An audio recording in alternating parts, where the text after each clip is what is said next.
Welcome to this episode of the Techtual Talk titled Job Hunting Exposed and How to Beat PIPS from an HR Expert.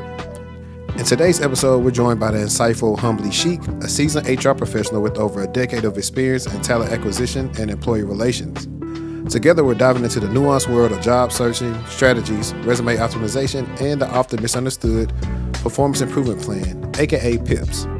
This episode is packed with the actionable insights on how to craft compelling resumes that pass Applicant Tracking Systems without falling into the common traps. We'll discuss leveraging LinkedIn effectively, the power of maintaining professional relationships with recruiters, and tips on negotiating better job offers. HumblyChic shares personal anecdotes about dealing with PIPS herself, offering advice on when to consider moving on and how to document your achievements meticulously. We'll also explore the evolving landscape of job applications, the importance of continuous interviewing, and the do's and don'ts of salary negotiations. For those navigating the complex job market, this episode provides valuable guidance on managing job transitions, avoiding oversharing on social media, and understanding the mechanics behind background checks and rehire eligibility. Whether you're actively job hunting or looking to safeguard your career, this episode is a treasure trove of expert advice and strategies to help you thrive. This video is being brought to you by Level Up in Tech. It's Q3 in 2024, but you still have time to get into the cloud. With the quick search for cloud in Indeed, you can see over 44,000 jobs are listed that is related or pertaining to the cloud. Now, that is a lot, but if you're watching this right now, you might be thinking, well, how do I learn the skills to get into the cloud? Well, we got you covered.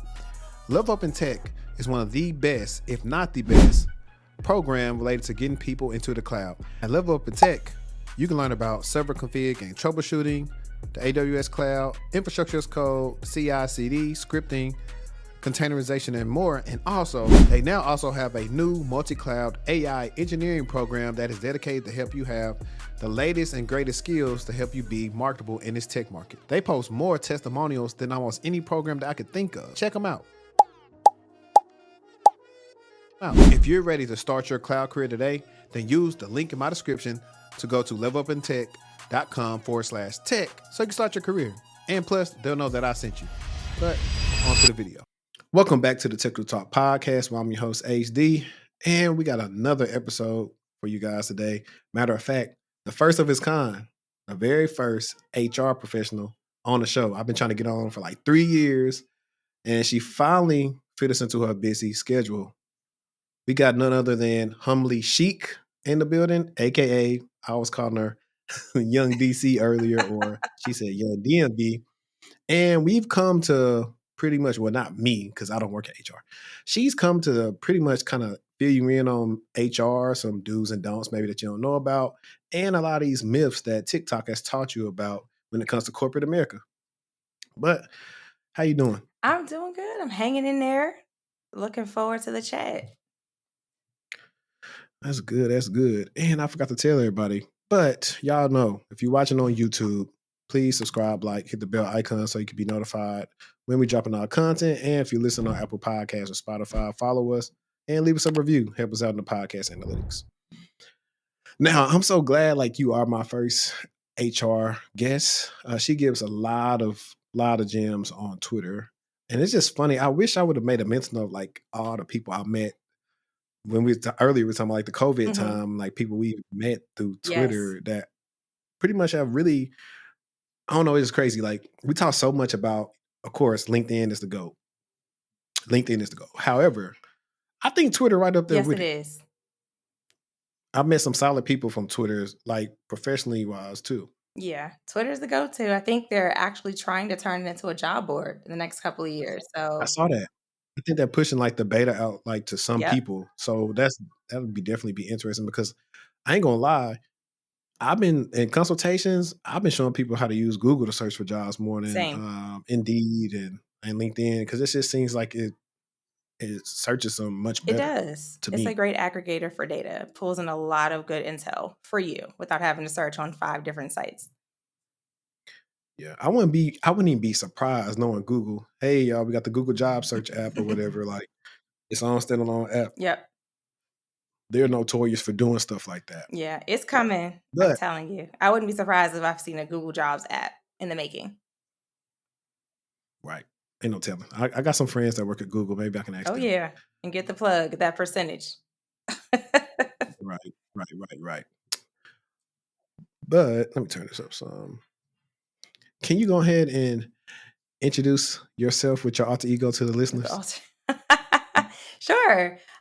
So I have been within HR and TA, or talent acquisition, for over a decade now. I've worked in a plethora of different industries. GovTech, of course, the DoD space, also nonprofits, SaaS, startups, audit and advisory, pretty much everywhere, just to see if HR and recruiting are truly universal. And if what works for a candidate in one industry will work for the other. So it's something I'm passionate about, something I've always wanted to remain in, just to make that impact. There's a lot of folks that they feel information is gatekept and that they can't really push through to cross over from that application portal to the interview. So I've taken it upon myself to share that information and really make an impact in making sure that we land that job. Perfect. Now, here goes some cool questions. Talent acquisition, recruiting, HR. What is the first of all, well, let's educate the people. Yeah. What is talent acquisition?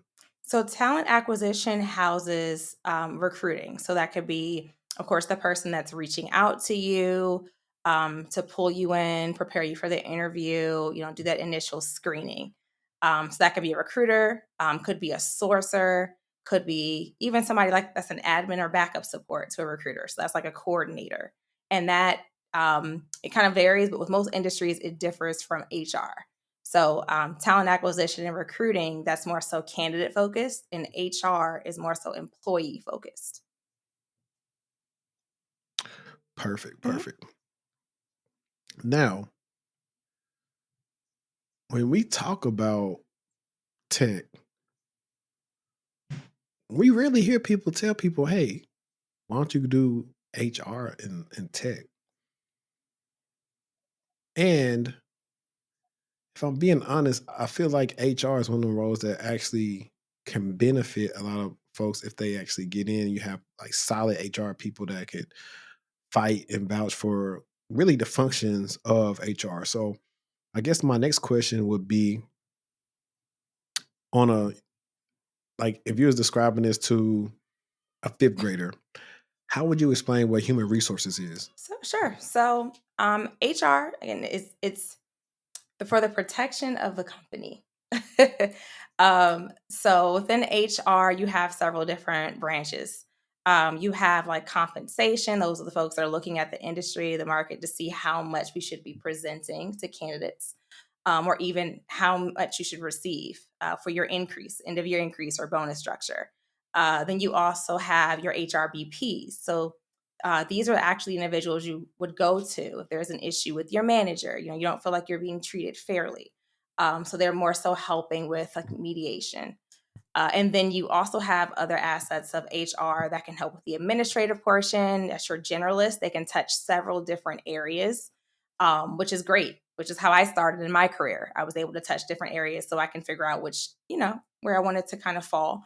Um, and then it kind of goes from there. So you have your TA, which is we're separate now. We weren't back in the day, but we were all together. So ultimately, I look at HR, it's one big machine. But again, the ultimate purpose is to drive the company best in their own best interests, not always in ours. It's always within the interests of the company and what puts them in a good light. Thank you for that eloquent breakdown. Of course. Now, you mentioned something cool. You mentioned the term generalist, and I haven't seen a lot of generalist roles in a while. I remember, I think it was 6 years ago. Yeah, 6 years ago, working at Optiv, they had all these different roles that came up, and one of the roles was security generalist, and it was same thing, same purpose as your HR role was that we're gonna hire you and let you do these different things, and then you figure out what you want to do. And one of my friends, I think they started off as a generalist, and they started moving into like an engineer path. Hmm. And I'm asking about the generalist question because I think that could possibly be a solution for some of the hiring woes that we're seeing, along with maybe more apprenticeships and maybe people doing more internships. Because there are people that want to do a lot of the jobs, but there are a lot of things that are preventing them from doing the Mhm. jobs. And I think a lot of times a generalist doesn't require as much experience as a person that is not a generalist. They actually specialize in something. What's your take on that? Sure. So I always recommend the generalist for those that are entry level, those that are kind of just starting out, because there are a lot of companies that are looking for someone that can wear many hats. Why? Because financially, it's always cheaper for the company to have you perform several duties, several different roles, than to actually hire, two or three different individuals. So you definitely, as you're breaking into an industry, you want to take on a generalist route. And then once you become proficient or you find an area that really sticks with you, then that's when you niche down. But coming in the door, you definitely want to look for generalist opportunities. So that way you have that ample experience to kind of play around with different functions, different technologies, and then from there you branch out. Perfect. Yeah. So hopefully they took that note down. Now, we are on what you call, well, really, you got tech Twitter and then you got black tech Yep. Twitter.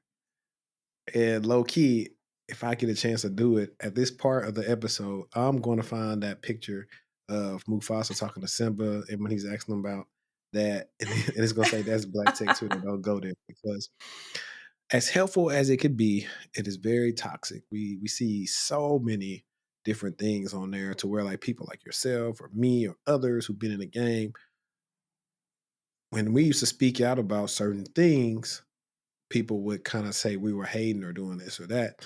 But when we fast forward 2 to 3 Hmm. years now, the things that we told people about, they had to learn on their own. Exactly. As people grandma say, you gotta learn that, fat meat is greasy. Yep. What's your take on all the horrible advice when it will pertain to HR related things? Whew. And listen, you can go as this podcast is meant for I talkers. If know. you some stuff you want to get off your chest, get it out. HR, we're used to holding our cards really close to our chest, not really sharing. But I can say it's difficult because it's difficult because you definitely want to give everybody their chance, to help. Right? You don't want to stifle anyone's voice. You don't want anyone to feel like their opinion doesn't matter. However, there's also a way you have to handle it with grace when there's incorrect information being put out there. So it's kind of teetering the fence and trying to figure out what's the best way to handle it. But there's been so much misinformation on Twitter regarding, like, with an applicant tracking system, right? Like that's like your mailbox for all of the job applications that are coming in. And we're the sorters. So we're taking that mail, we're sending it in the right direction, and we're screening as it comes in. And I've seen this common misconception that people think, this it's this digital function, almost like the Wizard of Oz, like this big green man that's just declining people as they're coming in. It's not. It's us. We are actually people reviewing your resume and doing that sorting. So that's one misconception that happens all the time. Also, if you see, like, I say, a certain demographic reaching out for job opportunities, a lot of people automatically think that is a scam. That's not always the case.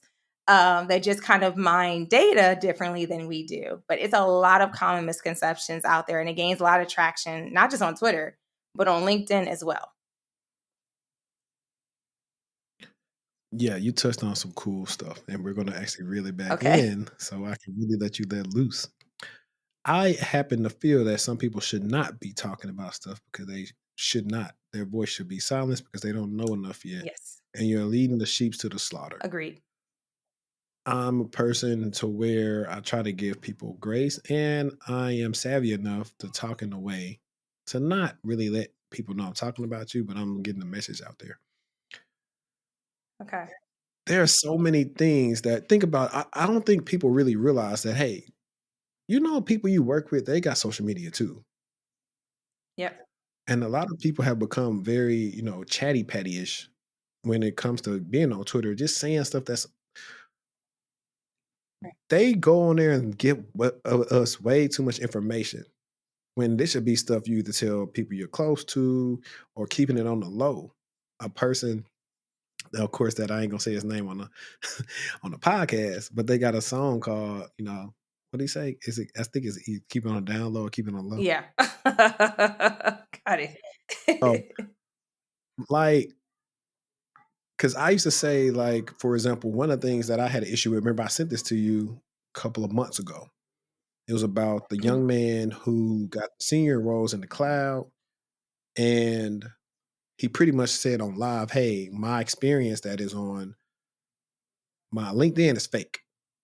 And he was saying this on live, and I was saying how if you make it in like that by the grace of God, like don't tell anybody. Just let your experience build up, and then you could tell somebody whenever. Because at the end of the day, it is what it is. Because we know, and this is why you're HR. I'm going to actually ask you what happens when you guys find stuff out like Mhm. this.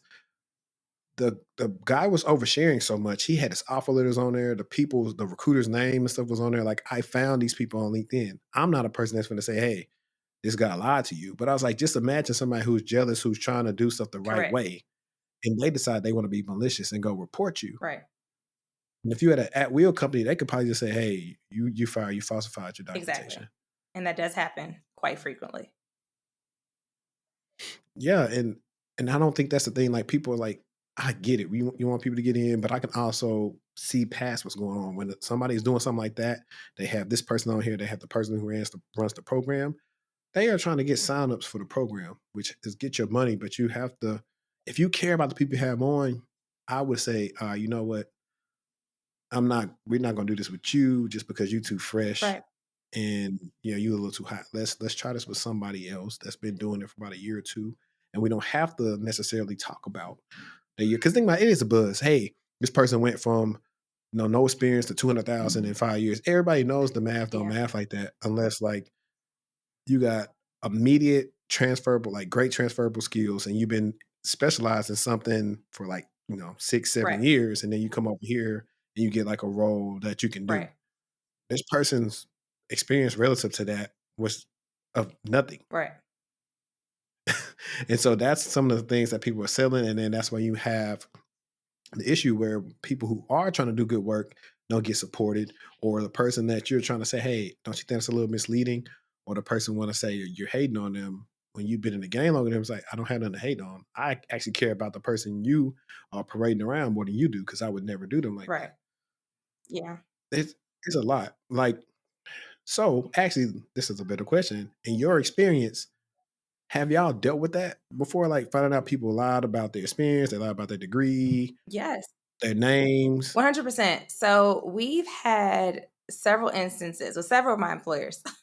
We've had instances where individuals, they either have multiple streams of income and they advertise that, and it comes back to bite them in the end.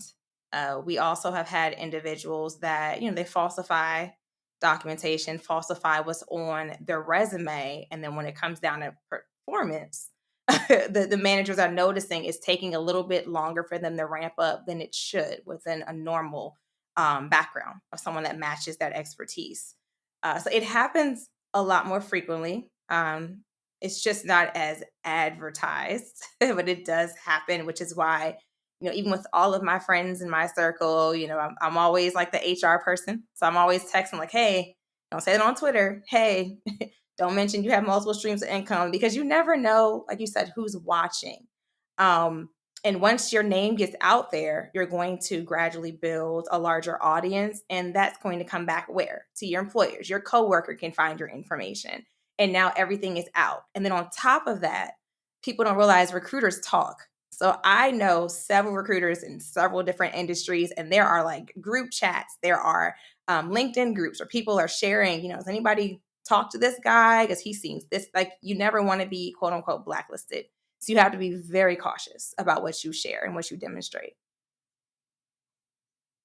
No, I agree. And that's why I did the episode with my friend Justice, where it was like, okay, cool. If you want to be overemployed, we're gonna show you how to do it the right way, like your own company, and doing all this the other stuff versus trying to be different W-2s. Then sometimes people are working with competitors, and Yes. so that's a conflict of interest. Like it's a lot of things you got to know how to navigate that some people are not doing.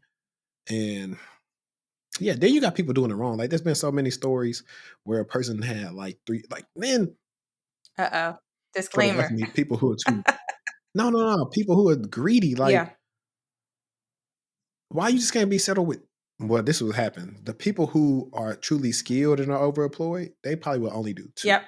Maybe three if it was super manageable and very manageable, not to where they have to do all these different jumps and hoops. A lot of people aren't as skilled yet, but they're working roles that require them to work a lot, and they're juggling like two and three, four. And what happens is now they got to pick one when it comes to return to office, and fools are working the other job where they're at office and losing all the Yep. jobs because they figuring out, hey, you working for somebody else on our like it's so stupid. Like how greedy can you get? That's why like people always talk about like that's one of the key things. The love of Yes. money will always make you become a fool. Or what they say, a fool in his gold to soon be shall be parted or soon be Yes. parted. Yep. Absolutely. And it happens a lot. You have to know when to say when. It's becoming normal now to have, two jobs. Like you said, some even have three. But you really have to ensure that you can balance those loads, because there will be some days where you are working about 12 to 14 hours. There are some days where your manager may try to throw you a curveball and just throw a meeting on your calendar to see if you actually show up. It's just so many different ways that they can kind of test it out to see. And they do know that, hiring managers know. So if you're fully remote, they will do that. They will, hey, are you available right now? Hey, can we chat? And they kind of start to have a tally forming when you're, no, I can't. No, I'm busy. Can we push this back? So you have to be very mindful of that. Yeah. And there are only so many times you can say, oh, my kid not feeling Right. good. I had to take them to the doctor. I got to go to the My internet is doctor. down. Right. Yeah, it's only so many times you can do that. So like you said, some places do track how active you are at work. What are you doing? Everybody not basing you on what you completed. Now, if you get a place where on what you completed, it don't matter. Right. But that's what I say. Typically, for people who have a little bit more experience, try that. Like, cause I have clients too. He sent me something like, overemployed. I was like, you need to get good at the That's first one right. first. Yes. Because I'm like, one of your jobs is going to have you doing a lot, Yes. and A solid foundation. you probably not have a chance to do Yes. that. And I was just like, look, I get it. Now, I do understand too. It has gotten very expensive, so I understand the allure of doing two jobs. So I get it. Like for me, I'm the only person at work. I got different. This is revenue stream, and other things that I do are revenue stream.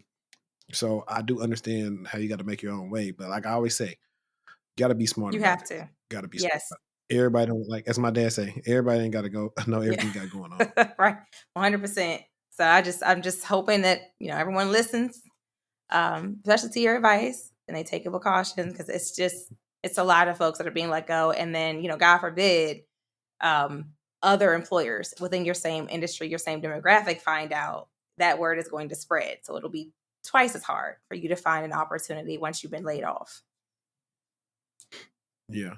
And let me see if I can find this. So I call this viral for me because I don't really do a lot of numbers on TikTok. Okay.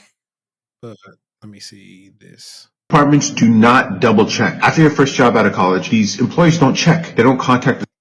Listen, man. Stop listening to people. I tried to click on his page to see if he had his LinkedIn or something up to see what he actually do. Please stop listening to people. For example, they talking about, oh, they don't check nothing. Do you know when I was working for Goldman Sachs background check was about as lengthy as it was when I when I got my security clearance back in 2014. Goldman Sachs want all this information. Hey, you said you worked here and here and here. We need proof of that. And you can go back and find proof of where you worked at. So I want people to stop lying to y'all, telling y'all to do this.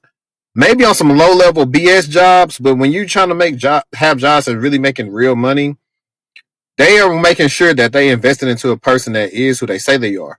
Also, since 2020, the inception of people interviewing for people and fake names and fake resumes and fake experience has been at an all-time high. And now they're putting third parties to the test to make sure that you're not lying. So y'all can try that if y'all want to, But in a lot of tech companies, that's not gonna fly.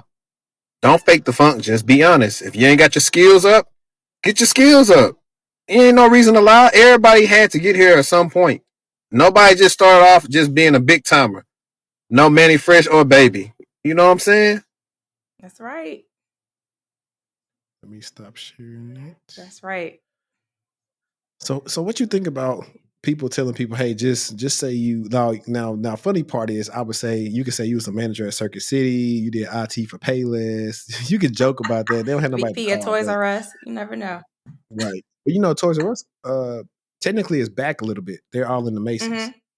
Yeah, but Yeah. but what time frame? You can say that you were a VP when they were they weren't Right. merged with Like you Macy's. can technically do that, but they'll probably try to go back, like I said. But I would say, depending on what type of background check they do, like, because I know, like, for me, I probably never listed every company I worked at on my resume. Certain ones require You certain don't have things. to, yeah. So, yeah, that's I just like I've had people like all type of things that's happened. Like I remember, like I know in your region because you guys started all this. DC is to blame. What? DC started the tech schools and the boot camps of, hey, we created this company and we gonna say you worked here. Don't say the All this boot stuff. camp. Woo, don't say the B word. They started all that, or the programs. They started it. Now I know some people who've been able to do this and they've been able to accomplish things with it, and kudos to them. But it's not for everybody because you just can't. I had a young lady. Some type of way she got a free consultation out of me 3 years ago. And she had like all this security terminology on her resume. And I was like, well, do you know what a SIM is? She was like, no. I was like, if you're going to lie, at least know the lie. Right. So back to when you're talking about, we look at performance and all this other stuff. Quick story. I think I was on paternity leave or something like that. Back when I was working at Optiv, I was talking to my manager, asking how things was going. She was like, not good. We had to let go of a person because he wasn't who I interviewed. He couldn't do the job. The person who got actually hired could not do the job. So we had to fire them. And so I started telling people about that. I said, okay, you can try to get over it now. People ain't playing with you. And especially if you work for a company that's in the at-will state, you gone. Correct. 100%. Yeah. It happens a lot. I mean, what I can tell you candidly about the background check process is, they only check what you put on there.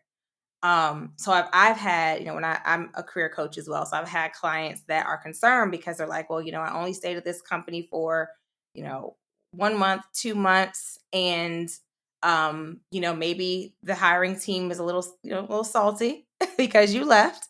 I'm famous. I'm a residual quitter for doing the same thing. If I'm not happy, I do resign.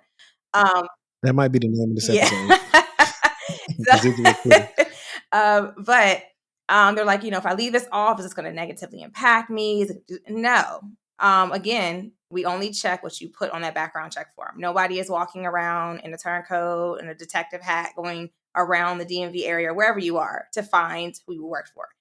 But what is on that background check has to be validated. It will be verified. Like I said, even if, by God's grace, you make it all the way through the interview process, you bamboozle everyone, they will figure it out within that first 90 days. You're still in your probationary period throughout that 90-day function, which is why a lot of companies don't chip into your retirement, until you hit that 91st day. Sometimes benefits don't start right away. It's because they want to test out to see if you truly can back up everything that you've demonstrated. So yes, we do check, we do verify. And then when there are calls for employee verification, that's a part of the background check. So a recruiter or whoever is hired to conduct that background check, they will ask, is this person eligible for reemployment or rehire? If the answer is no, you won't more than likely pass the background check. So you have to keep that in mind as well. But you know what? I think that's kind of unfair. Yeah.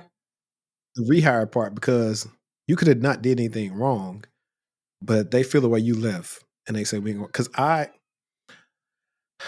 know, like, I'm not going to lie. My name is not the best at Goldman Sachs. Oh, I'm just going to be honest. wait a minute. Because I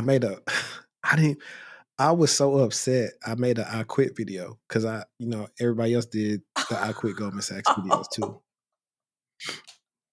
And I put like one of my coworkers, I kind of put them in a tough spot. Like it's to the point where like friends of mine that work there, technically they can't like come on this show. Just because they'll probably like have an issue with it, which I understand. I ain't mad at that. I'd never be mad at somebody choosing their livelihood over doing something for Okay. me. I'm not petty like that. But at the same time, I didn't. Of course, do I plan to ever go back there? Probably not. Absolutely everything there.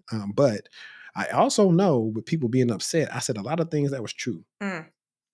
Said a lot of things that were true, and I know that they were true based on some of the things I found out after I left there. But it would suck if they would say, "Nah, he can't come back," and then I get denied. But I'm like, "See, what had happened was," and go from there. But I learned. I mean, of course, I learned from that. I looked at it as like cool content. I really didn't think about it. So, like a lot of times, like if I'm in interview cycles or I'm interviewing in different places, I'll just private the video, just because people can see it or whatever. But that's, I mean, I'm known as a truth teller, so I have Same. to tell the truth. Yeah.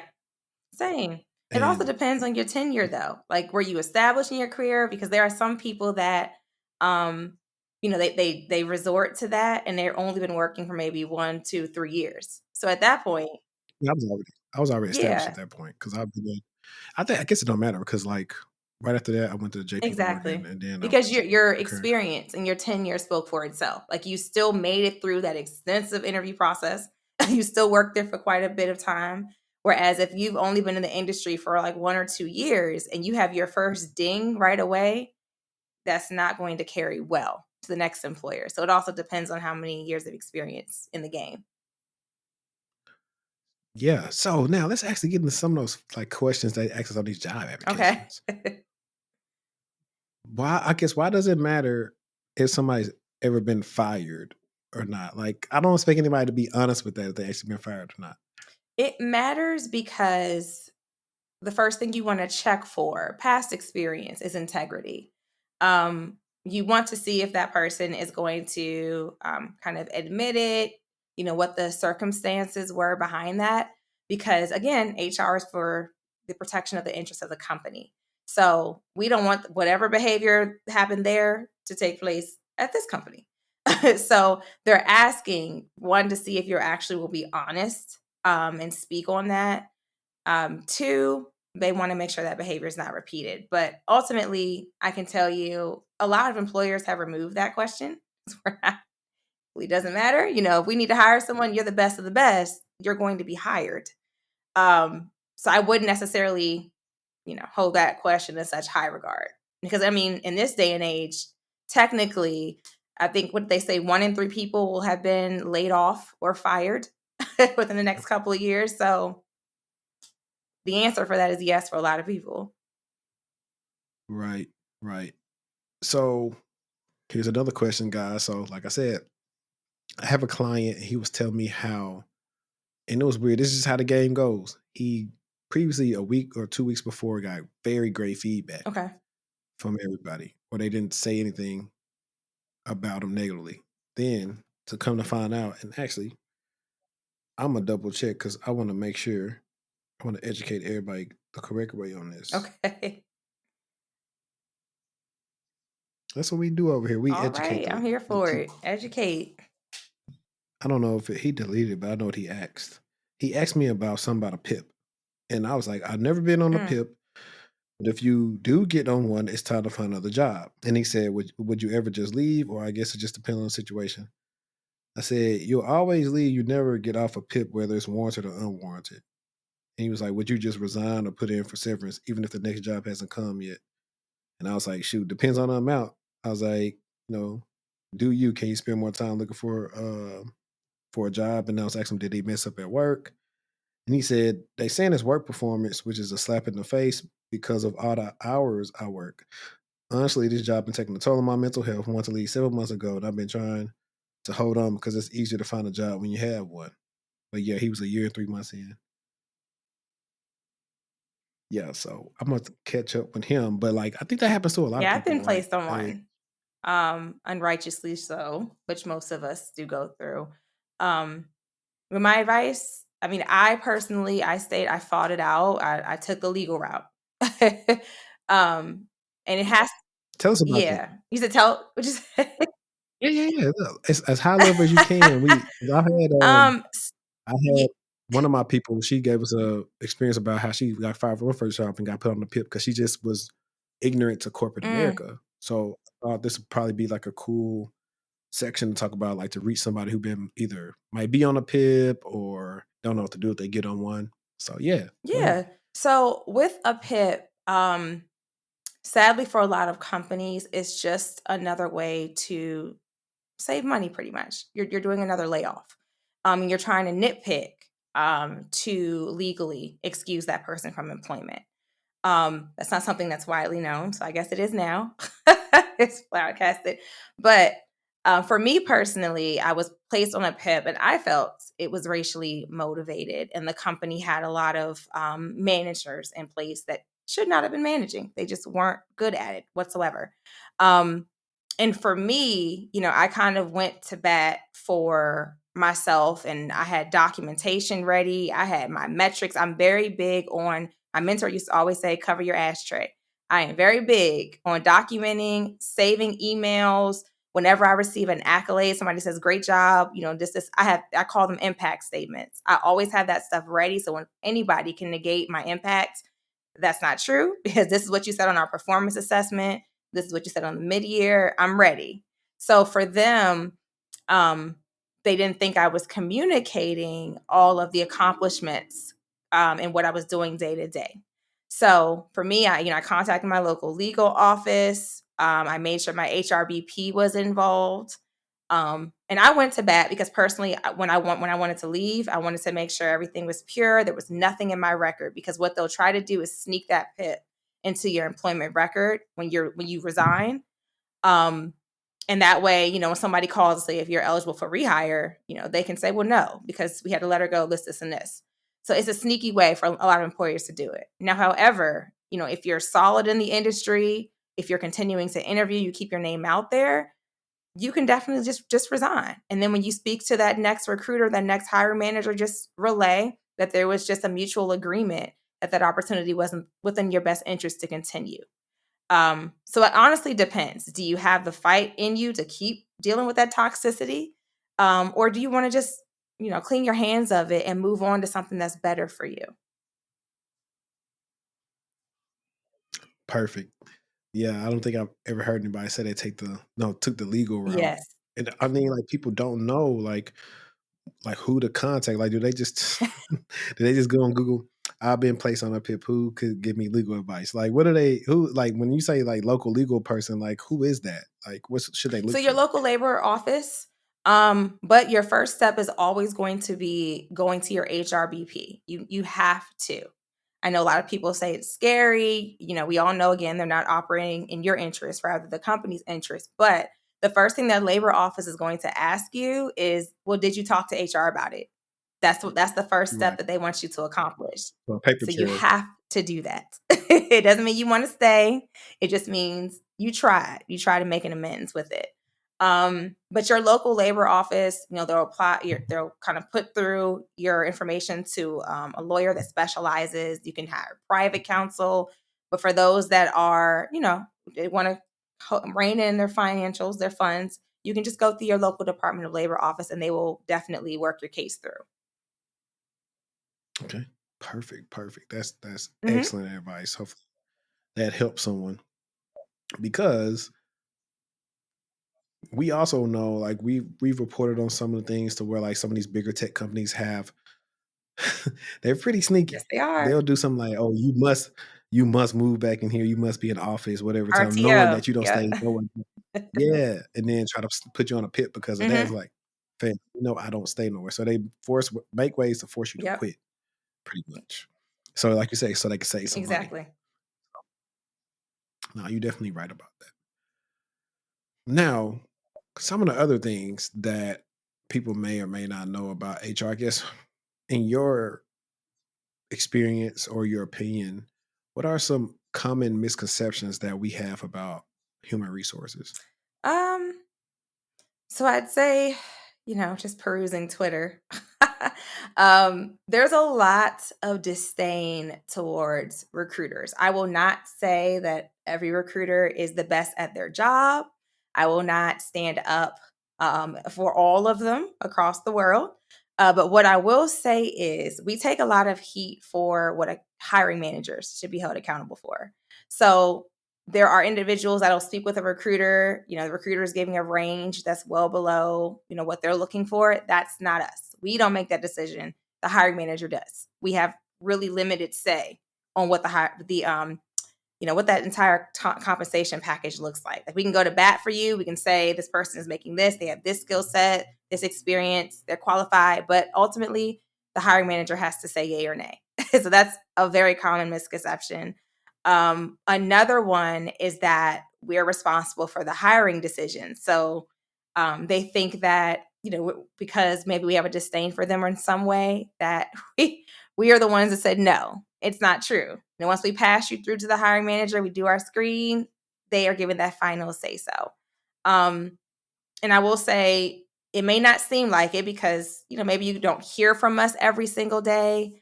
Maybe a couple days or weeks are passing, but we're still going to bat for you. There's a lot of us that advocate. There are a lot.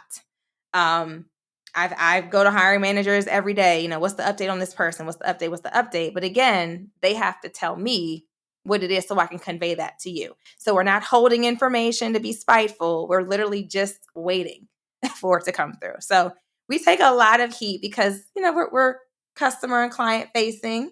But ultimately, it's not always us. We're just the ones that are kind of welcoming you into the company.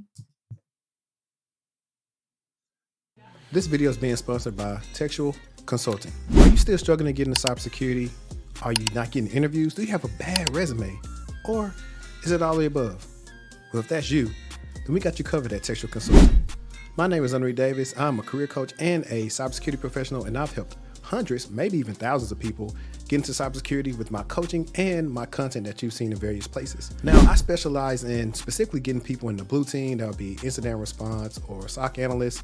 I can cover everything from your entry level to your medium to your advanced skills and really help you outperform your resume. You don't believe me? Check out some of these testimonials that I've had from recent clients. So if you're interested, click the link in my bio, techtualconsulting.com/offerings to see what offerings that we have available for you. Now, back to the show. So one of the questions I actually had, and I don't know if HR is part of this or not, I love the companies that when they give a range, it's for wherever you That's stay. right. It's not based on the region. Because you'll see a job, let's say it pays, let's say you saw the range was between 140 to 195, but you stay in another area and say, oh, well, we're targeting about, 145, 150. But you see that if I stay somewhere else, I could get, 175, 185. And they're trying to justify it on the region thing. And you're like, well, hold up, it ain't that cheap down here no more. Like, how do we get companies to move around from that? Because it's like, it's not based on if that person's more qualified or you. It's based on wherever you stay, which I think is kind of Yeah. stupid. I feel like you should get paid whatever they have the budget to pay them wherever they stay at. That's how I feel about it. Yeah. And I mean, and you're actually right to feel that way. Again, it's another tactic for companies to save some money. They don't want to pay everyone the same rate coming in. Any way they can squeeze out a few pennies, they will do so. So the cost of living influence that reigns in on the salary range. So sometimes that comes from, like with me in like the GovTech DoD space, that comes from the government. So we don't typically have a say. The hiring manager can go back and forth and say this rate is not doable, this is not it. But ultimately the government has to, go and say, yes, we can give you more. But sometimes it's limited depending on the industry. Ultimately, we try, we even have people now within the compensation range, compensation recruiters and admin focused individuals that are doing that comp research and that market data. The best thing you can do as a candidate is you have to be aware of what your worth is. And then when you come to the table, you don't just say, well, I want 150. No, I want 150 because I looked at neighboring companies. I looked at your competitors. They are offering this rate, according to, like pay scale or any of the salary tools out there. You can use that to back up your claims. And at that point, the company is going to take a look like, well, wait a minute, something is off. And that allows us to go to bat for you as recruiters. Perfect. And so I actually had another question while you were talking.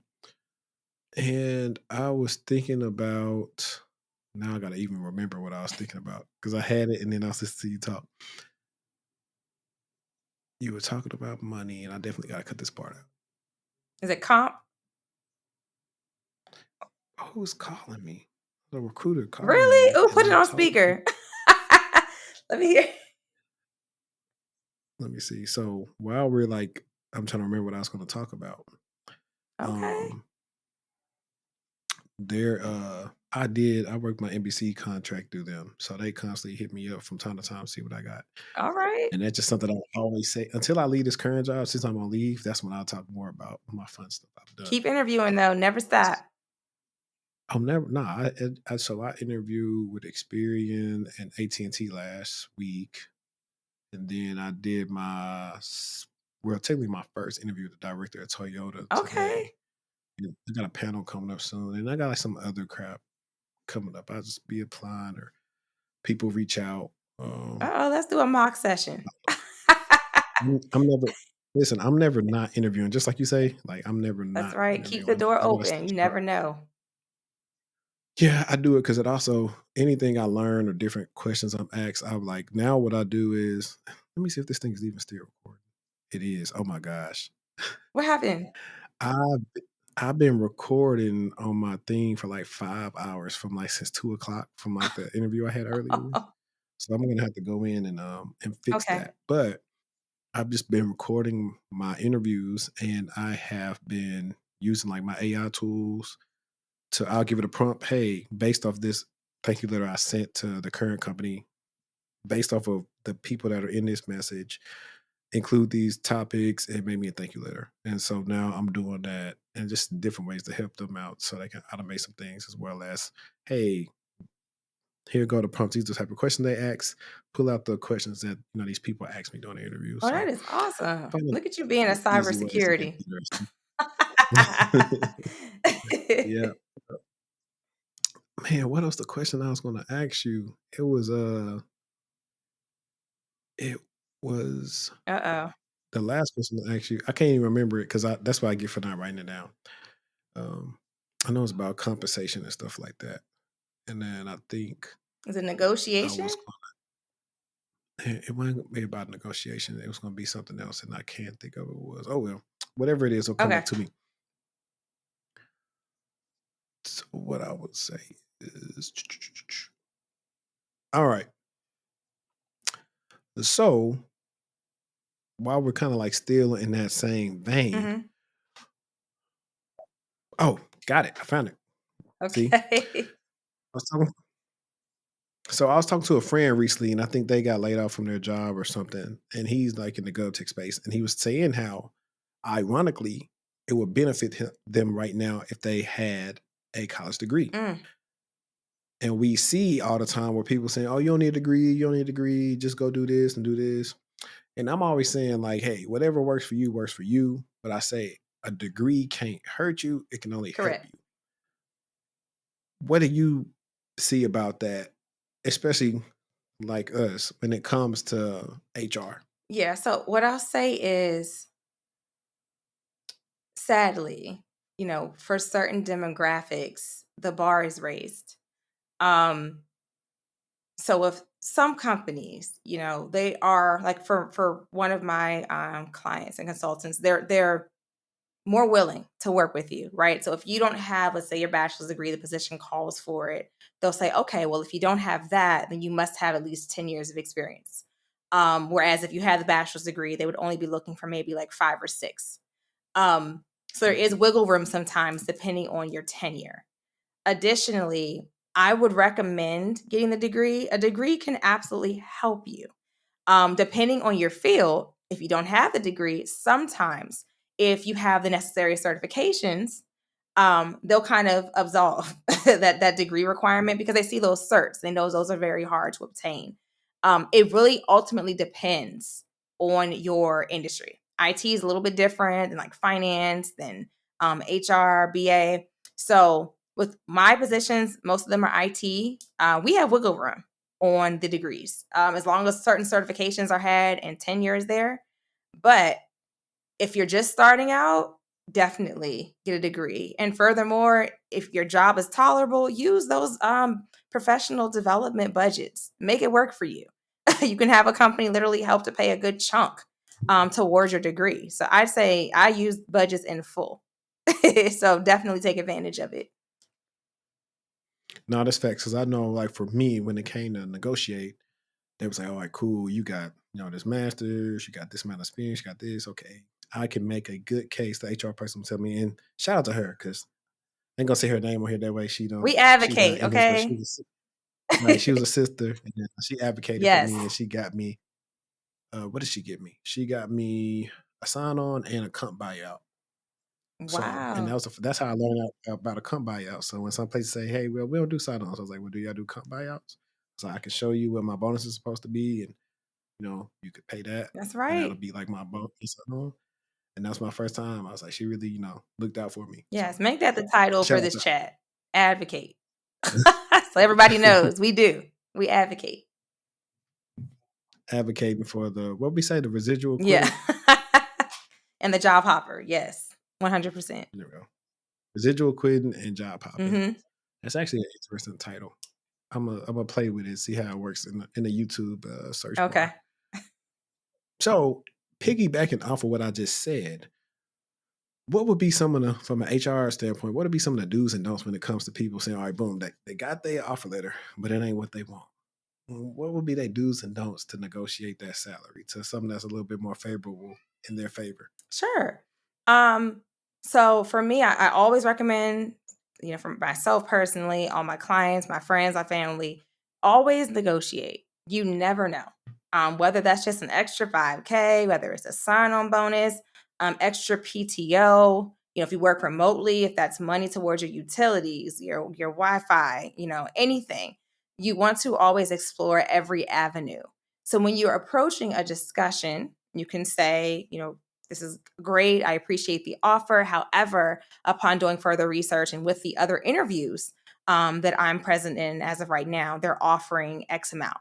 Can you meet that amount? Or is there anything that you can do to increase the total comp package? And then once you do that, you always have to, again, reiterate the word of the day is impact. So when you first meet with that recruiter, you're supposed to use them as a resource. You ask, what does the ideal candidate look like for this position? And then you take that and then you use that when you negotiate. When you said you're looking for somebody that can do XXX, well, I'm able to do that. Here are my metrics. These are my success factors. When you're advocating for yourself, you have to have data to back all of that up. So when you're negotiating, it's not just, I want an extra 10K. Okay, well, why? What are you bringing that I can justify to the hiring manager? We have to bring this person aboard because look at all they've done. Look at the impact that they can make. So that's what I would say when approaching, just approaching any type of negotiation. Have all your cards there so you can show why you deserve that amount.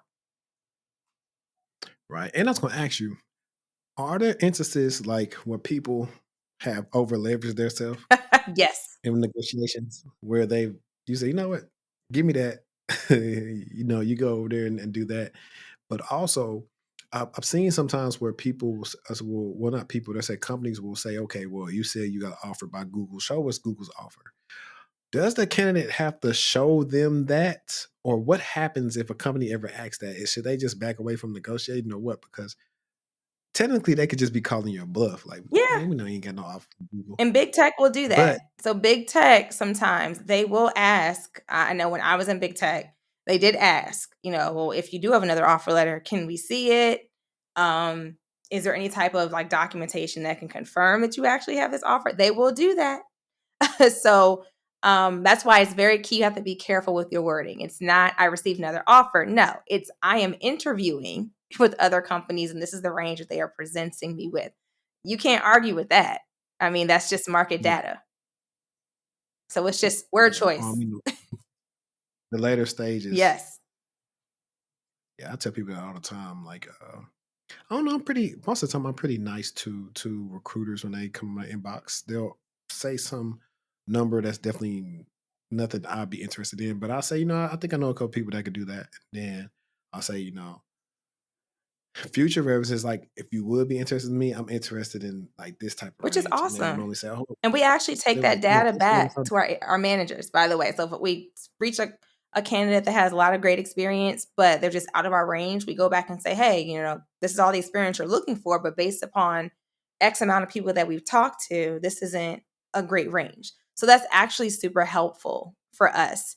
And what that happens is, as recruiters, being the job hoppers that we are sometimes, we're going to other companies. And because we had that great interaction with you, we're going to continue to have that network grow. And you never know, I could reach out to you months, years down the road, and you have an opportunity because we had that great interaction. Yeah, I'm currently constantly teaching my clients that I don't want my network to be a one-way street where like you're just helping me. It needs to be beneficial. So that's why I'm always trying to send people to the recruiters to make their job a little bit easier if I know they can do something that I'm not particularly interested in. And it's worked for me. Like you said, they've come back.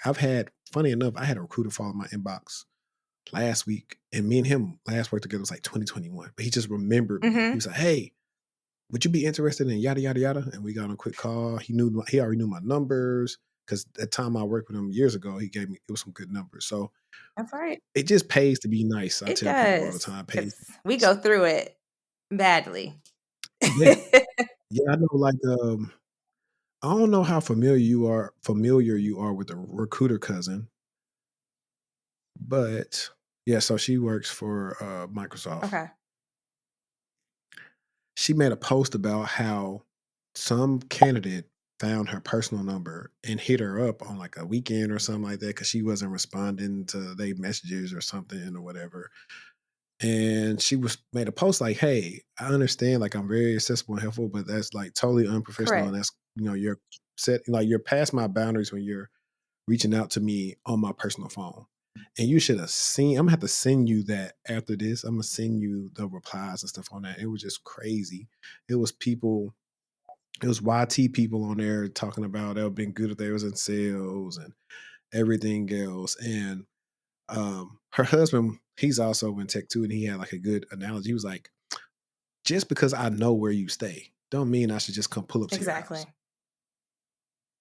And I was like, hopefully everybody get that analogy because it's like when like whether it's HR recruiters, I will only text whatever number you give Correct. me. I won't just text if somebody say, "Oh, text this recruiter." Or if that's the case, I would ask the recruiter beforehand, "Hey, I gave your email out, or I gave that number out to an applicant. I think that'd be a good fit. They may be texting you, or is it okay if they text you or something like Yeah. that?" And if they say, "Yeah, cool," but if not, they don't know who it is, and you just texting the person now, you potentially mess yourself up just because it's like you kind of you're doing too much, Yeah. especially at the time. And there's a time and a place to reach out to people too, Correct. not like too late weekend. People trying to enjoy themselves. Like it is what it is, fam. Like if you ain't been denied yet, maybe the job has already been filled, but they'll let you know something eventually. Yeah, and I mean, I've been cursed out. I've had angry calls, messages. I've had candidates say, you should just kill yourself. Like I've been through it. All recruiters have. And again, it doesn't help you because word travels. Secondly, just as when you're dating, I mean, desperation doesn't look good.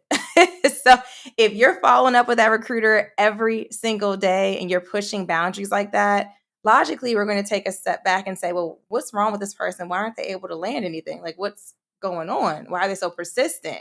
And that puts red flags in the eyes of the recruiter and the hiring manager. And then now you've been cut off from that resource. So yes, definitely being mindful of boundaries.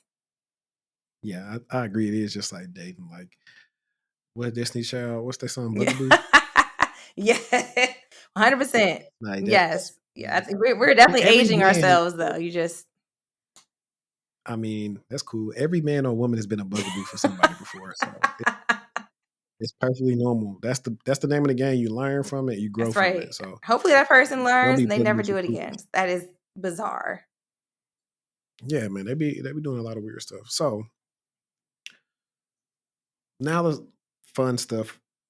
Another thing from your perspective, we talked a little bit about ATSs, Mhm. right? And then we have, and I say this to the end when you said, they think about this magic machine, AIs, the ATS, and is weeding people out.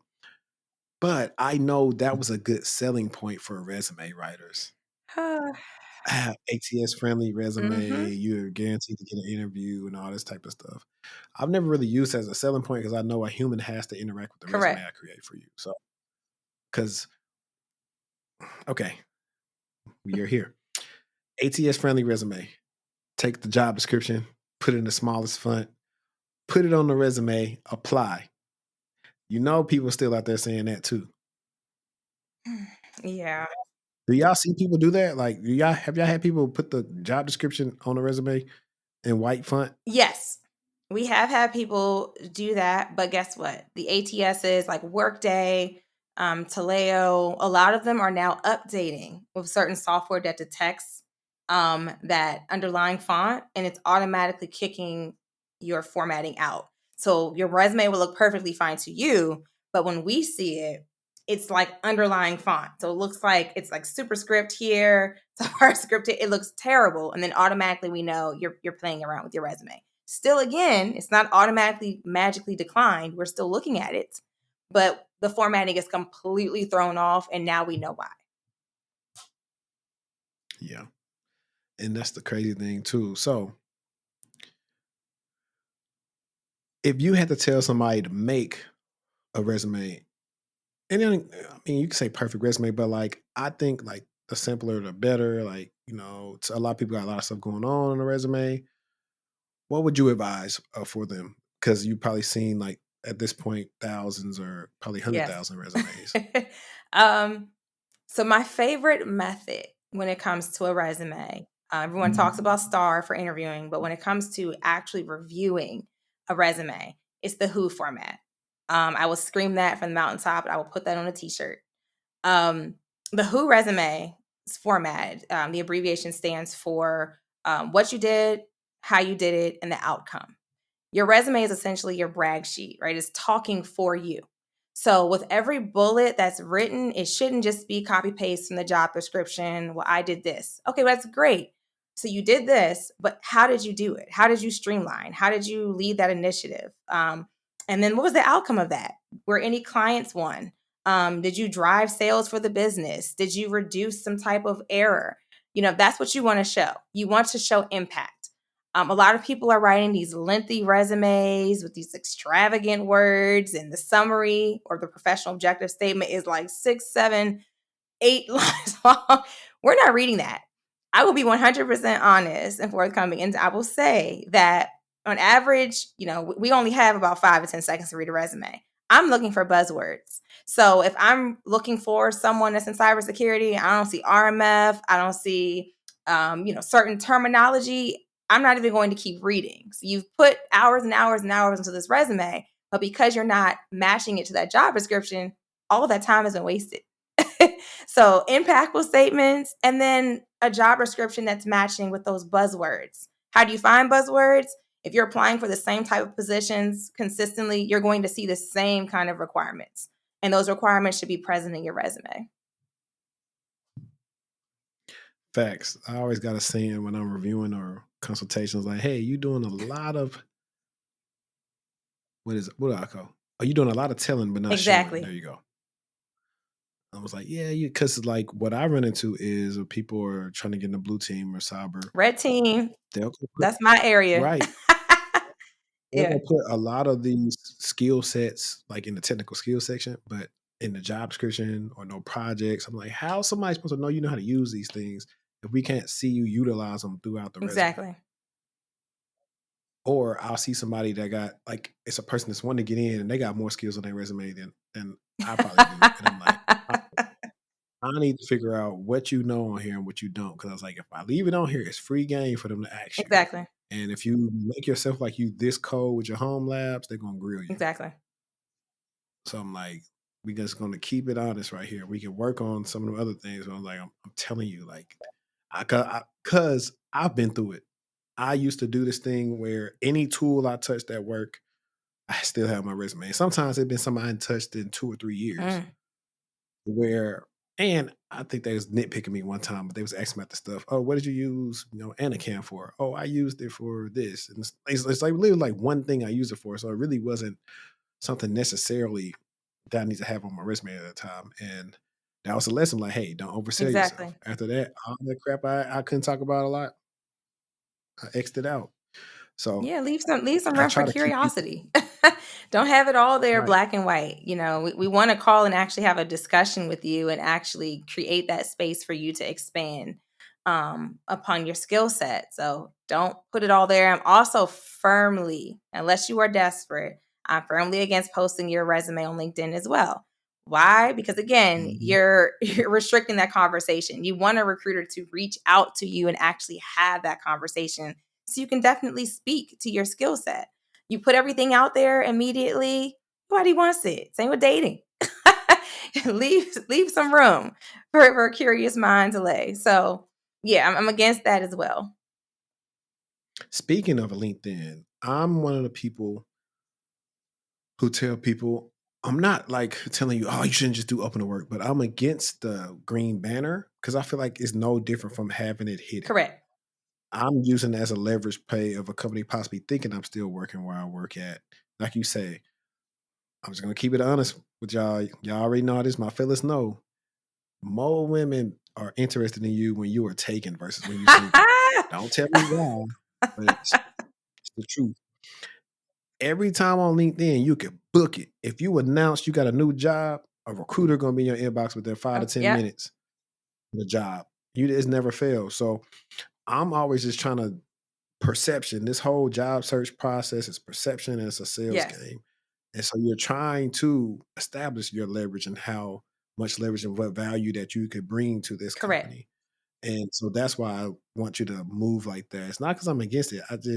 It don't make you to, you have these few people like, it don't make you look a certain way. I just think it's like, and this is for women to decide, but like, whether you got the curly fro, where you got the waves, where you got the locks, depending on, what you got and what they Right. like. That's gonna work for them. So maybe some of them, the waves for them is, no open to work. Yep. Maybe open to work represent, dirty locks. I mean, you never know. Mhm. But when it comes to looking over a candidate's LinkedIn profile, because in many interviews I've had them say, "Yeah, I like your LinkedIn. I've seen it.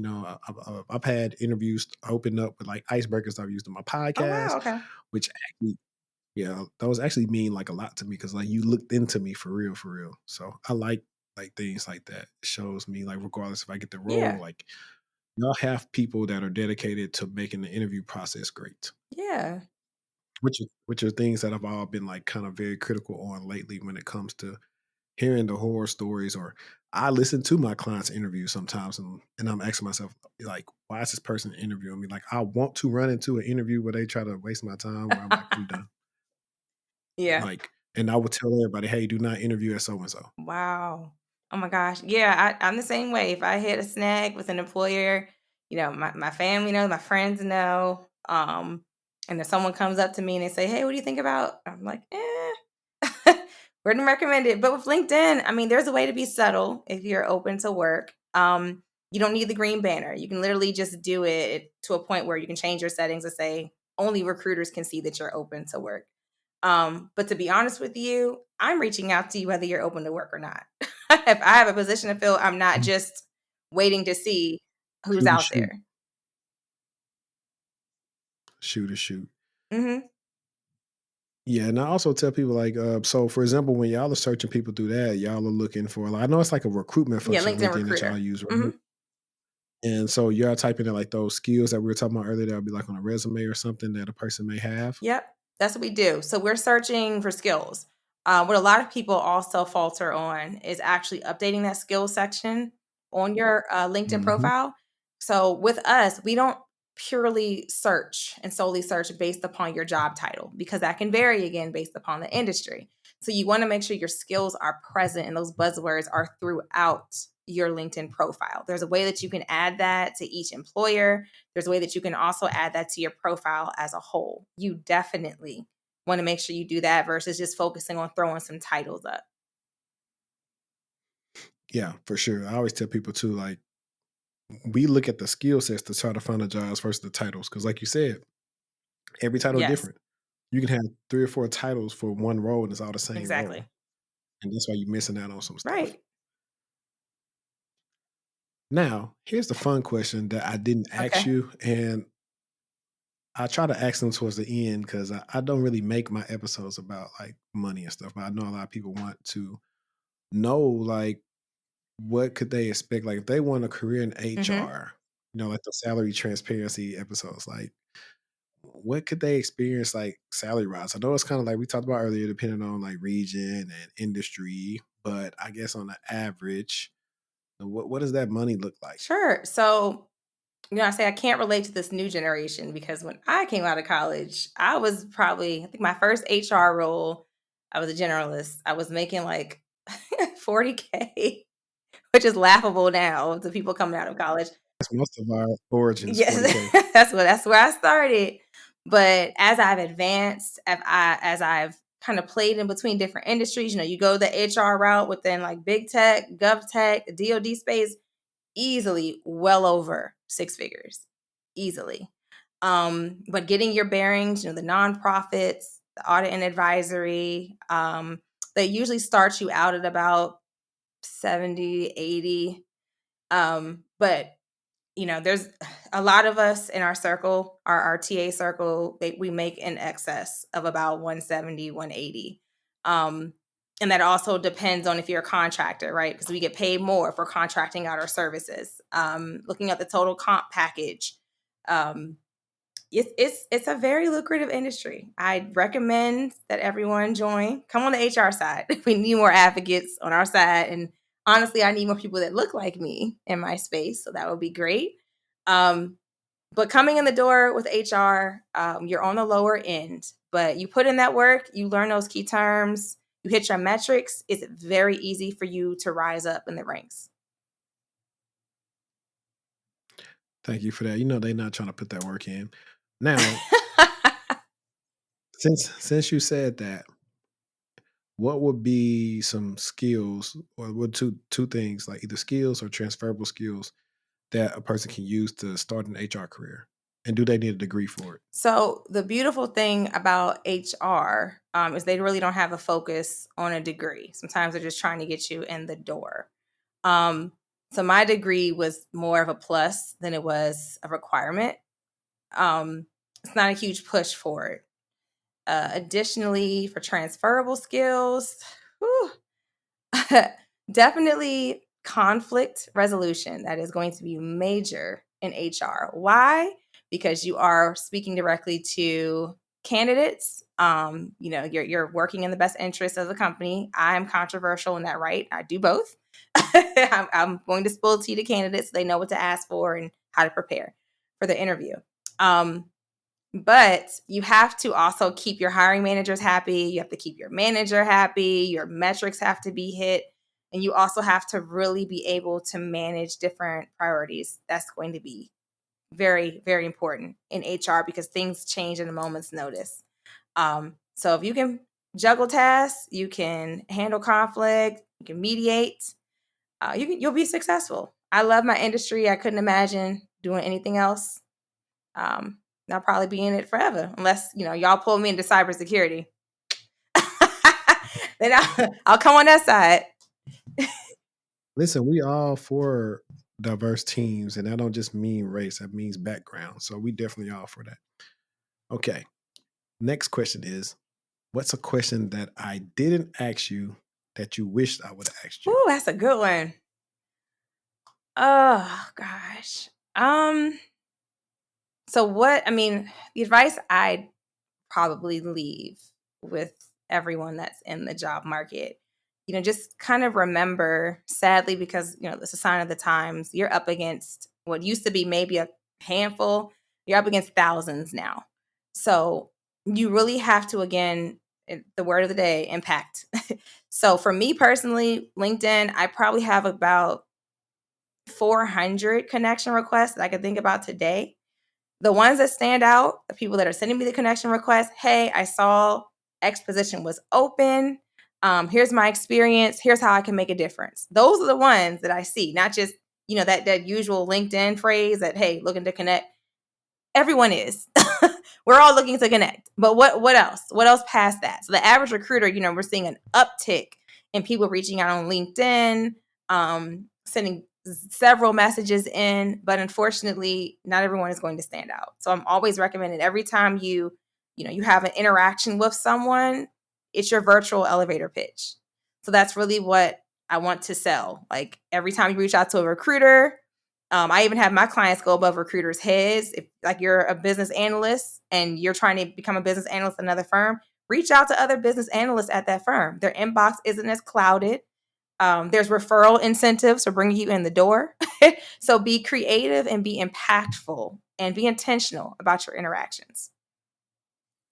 Yeah, that's facts. Like I said, we on the same frequency because my clients say, yeah, that's what you tell us. Because I have the scripts for recruiters, a possible hiring manager, director, somebody on the team. I got them simple scripts because sometimes they'll show me what they sent. Somebody said, man, they not finna read all that. All these connection requests they got, everybody's mentioning them about a job they just posted. They're not about to read all that. Exactly. Keep it short, sweet, to the point in your note in the connection request. That'll actually help you out better. So it's like, send them a note in the connection request. Yeah. Like, they're only anomalies. Like myself, I'm kind of anomaly to where I don't have to do that as much, only because when people click, they're like, oh, this person has a lot of followers. He may be some on LinkedIn. So I don't tell people to do stuff as I do. Now, when it's stuff I'm interested in, I will go click something up and find a hiring manager. I show them all the time. I'll go find somebody on the team. Hey, how you like working at so-and-so? Oh, it's pretty good. Oh, word, yeah, I applied to so-and-so role. I think, they're like, word, I think you'd be good on our team. Like I've verbatim people have said that to Wow. me just because they know who I am. And like you say, impact, advocate. They see me on a weekly basis or talking about different things that happen in the industry. So I'm demonstrating my value that could possibly be on their team if they needed it. And that's why when it comes to people pivoting into cyber, I'm really big on them to start doing blogs or video walkthroughs so they can get comfortable talking about this stuff. But two, like you said about putting your resume on LinkedIn, let's say somebody put a resume on LinkedIn, they got these projects on there. Who's to say somebody can copy what Yep. your projects are and put it on their resume? Now you need to figure out, do they actually know this stuff or not? So that's why I tell people that, because it's like the hard part is you're going from something you don't do every day to trying to do it. And if you don't talk about it enough, you're not going to be comfortable enough to display that you know about these things in an interview. And so when I put it to them like that, it's like, yeah, you got a point. Like I'm telling you, I listen to people all the Yep. time. It was like, yeah, they just not confident yet. And it's like, that's another dating thing. Like Mhm. if a dude looking down and he approach you in person, like, hey, can I have your number? And then he say, versus the guy that approaches like, Confidence. hey, how you Yeah. doing today? My name's so-and-so. I saw you from across the room. I got a jet out of here, but I'd love to get to know you more. Could I grab your number, your Instagram? I'd love to grab some coffee or do something. Mhm. Right pitch, straight to the point. And then if he's smelling good or whatever he got going on, you might say, okay, let me see what he's Right. talking about. 100%. Same thing in the job search. Yeah, and I wish, like you said, people use LinkedIn for that as well. Whenever you pick up a new skill, you complete a course, hey, this is what I learned. Advertise it. Recruiters, we see that. We can see your activity. Oh, this person just learned this. Okay, they seem pretty ambitious. They seem self-driven. Like those are all great selling points to a hiring manager. And guess what? Once you have that interview, odds are the hiring manager is going to look you up on LinkedIn. So you just want to continue to have a great portfolio across the board. Facts. And like little tips I do is if it's a company that's a well-known company, I'm always like before talking to them, I'm researching them in the news, like so I can prepare for the interview. That's the biggest part, Yes. preparation. And I'm bringing up like, hey, y'all, I know you can't really say if y'all are dealing with this, but are y'all dealing with this incident right now? It was like the manager was like, I can either deny That's accurate too. just little That things stands like out that. to us. I couldn't tell you how many candidates I've spoken to, and I'm like, okay, well, what interested you in this company? Well, I mean, I need a job. and I'm like, We all do. this isn't really going to sell well with the hiring manager. So again, I mean, everything comes back to the dating comparison, right? Everyone wants to feel like they're the only person. So you want to do your research, make that company feel like you've placed them on a pedestal, that you really are focus on joining. They feel comfortable, they feel special, and it leaves a lasting impression versus, well, yeah, I've applied to 1,000 jobs. What position is this? I don't remember. That sticks with us. It leaves Yeah, be impression. intentional with your job search. That's another Mm-hmm. one. But I want to ask you, what would be 2 or 3 things you would want to leave the viewers with? So for one, being a PK, of course, I'll say, just kind of hold on. It's a lot more difficult out here because of what's going on in the market with the economy. It's not necessarily your skill set; it's just the nature of what's going on. So if you're noticing a certain job search strategy is not working for you, switch it up. Reach out to your peers, reach out to people who have landed another job, get another opinion. You never want to keep doing the same thing over and over and over and over. It's insanity, right? You want to switch up your approach. I would also say leaning on your network. I know so many professionals that do not know how to network. They're nervous, they're shy. Well, I don't want to reach out to recruiters. I don't want to feel like I'm begging. Well, guess what? There are hundreds of people that are afraid to do that. So you're getting left in the dust. Just be confident, like you said, in networking, reaching out, being impactful, and going the extra mile. Like, don't just, I applied for 3 jobs today. Oh, I'm great. Like, I did my due diligence. No. You have to put that work in. Nothing is coming easy these days. Put the work in. Apply for the position on the company website, not Indeed or LinkedIn. Go to the company website, apply online. Once you apply, reach out to like at least 3 individuals at that company. You have to continuously keep your foot on the pedal and push forward. So be creative, be innovative. If you need to take a break, if you're financially able to do so, take a break because you don't want to be drained going into an interview process. Everything just takes time. And then, of course, lean on, like yourself, lean on credible individuals for assistance. Credible. They don't have to be, they don't have to have 1 million followers on LinkedIn or Twitter. Do your due diligence. And if you're tapping out of options, you just want to hear from someone that has that expertise, reach out to them, pay that service for a consultation. It can only help you in the long run. Cool. And where can they, and also for the listeners and of course watchers, but where can they follow you? You can find me on Twitter. Oh, sorry, X. See, I'm just aging myself. X at HumblyChic. And how do you spell that? HumblyChic. Perfect. I will have that in the description, guys. And like I always say, man, until next time, let's stay textual and we out. Peace.